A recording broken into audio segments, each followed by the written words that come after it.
Once you have created your tables with primary keys, you need to create the foreign keys so that you can match these tables based on the foreign key and primary key value. So here you can see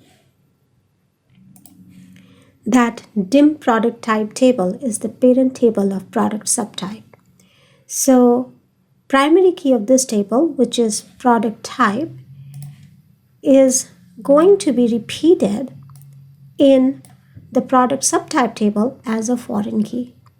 Similarly, product subtype, which is the primary key here, is going to be repeated into the dim product, which is the child table, as a foreign key. So let me just show you. Now, same thing, product code is being repeated in fact table as a foreign key. Batch number again is being repeated as a foreign key here. So we do have a lot of foreign key connections going on. These we have not made yet. So we are going to do this thing in the next step using alter table statements. Let's pick one of those. Let's pick product type, and we are going to reuse product type into product subtype as a foreign key. Let's see how we would do that. So if you look at my code here, it says alter table dim product subtype. So basically the child table, whichever one is going to get the foreign key, I'm going to alter the child table with check add constraints. I'm adding a constraint, and here's the name of the constraint. You can give it any name. I'm just using something that I can remember. So fk child table underscore parent table. That's the convention that I'm using.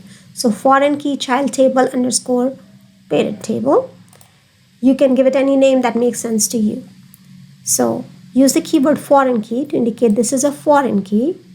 Then whatever is the name of the foreign key in the child table, in this case, let's go back to product subtype table, which is our foreign child table. So product subtype columns. This is called as product type code. That is what we are borrowing from the parent table. So product type code is the name coming from the child table. We'll write that in parentheses, references, name of the parent table. In this case, the name of the parent table is product type. And in parentheses, you are going to write what was the name of the primary key on the parent table. It means same thing, what is this thing called in the parent table.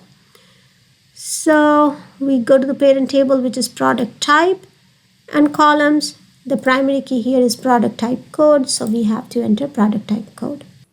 Now that we have understood what some of the alter table codes are doing, I go back to my assignment SQL script, and we had already executed the create table statements for fact manufacturing. So I'll go to the alter table statement right underneath it, which is alter table dim machine, and select the rest of the statements, only the alter table, not the create table.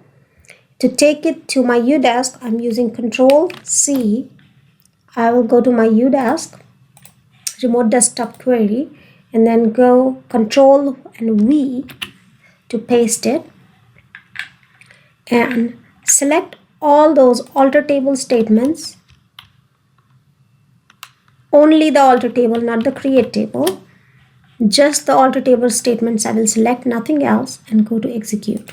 Once you execute this, you can go to any of these tables. Let's go to the fact table. So I will go to my database, go to tables, go to the fact table, expand it, expand the keys, and you will see now it has primary key and then it has foreign keys as well. Next thing you need to do is create your database diagram. So we don't have any database diagram right now, so I will right click. For that database, I will right click on the word database diagram, say new database diagram, and select all of these tables. I can use either select one, hold the shift key, use down arrow to select all of them, say add, Then I can close this out. My tables are here. We may have to rearrange them. So let's pull my fact table all in the middle. Then I can put my product hierarchy on this side. Then take my dim badge table down here. And go back. Machine table I'm bringing on this side. And it's two parents I'm bringing on the other side. So we're still missing one more. So dim plant. Okay. So now we have all the hierarchical data. To fit it into one window, I can right click anywhere and say zoom to fit. And here's my structure.